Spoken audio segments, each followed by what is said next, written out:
सुप्रभात छात्रों, आज का हमारा विषय है अनेक शब्दों के लिए एक शब्द। यानी कि जब हम बहुत सारे शब्दों के स्थान पर किसी एक शब्द का प्रयोग करते हैं और वह शब्द उन सभी शब्दों को परिभाषित करता है तो हम उसे कहते हैं अनेक शब्दों के लिए एक शब्द।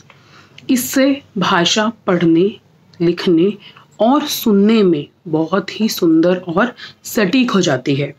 अब इसी के उदाहरण के लिए मैंने आपके लिए कुछ लाइनें लिखी हैं, जिसको आप ध्यान से सुनिए तो आप समझ पाएंगे कि कैसे ये जो अनेक शब्दों के लिए एक शब्द है हमारे लिए ज़रूरी है जब हम निबंध लिखते हैं, हम पत्र लिखते हैं या हम कुछ कहते हैं किसी को।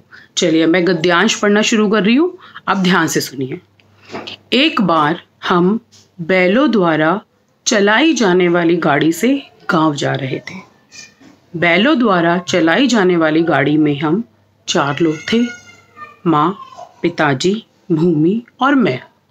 अचानक बैलों द्वारा चलाई जाने वाली गाड़ी के सामने एक गिरा हुआ पेड़ आ गया और वह झटके से रुक गई।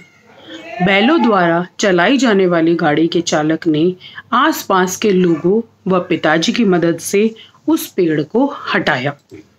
उसके बाद पिताजी बैलों द्वारा चलाई जाने वाली गाड़ी में वापस आकर बैठ गए और आधे घंटे में हम गांव पहुंच गए। अब बैलों द्वारा चलाई जाने वाली गाड़ी, आप गिनना शुरू कीजिए। बैलों द्वारा चलाई जाने वाली गाड़ी, 6 शब्दों के स्थान पर इसका उत्तर क्या है? बैलगाड़ी। अब हम इसको बैलगाड़ी की तरह प्रयोग करके फिर इस गद्यांश को सुनेंगे। एक बार हम बैलगाड़ी से गांव जा रहे थे। बैलगाड़ी में हम 4 लोग थे, माँ, पिताजी, भूमि और मैं। अचानक बैलगाड़ी के सामने गिरा हुआ पेड़ आ गया और वह झटके से रुक गई। बैलगाड़ी के चालक ने आसपास के लोगों व पिताजी की मदद से उस पेड़ को रास्ते से हटाया। उसके बाद पिताजी बैलगाड़ी में वापस आकर बैठे और हम आधे घंटे में गांव पहुंच गए। देखा बच्चों, अनेक शब्दों के लिए एक शब्द का कमाल।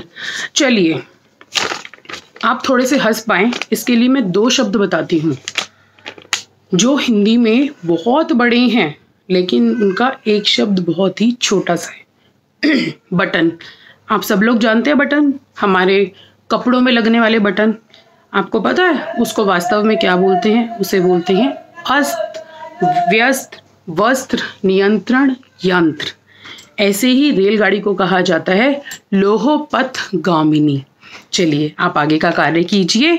आपका दिन मंगलमय हो। धन्यवाद।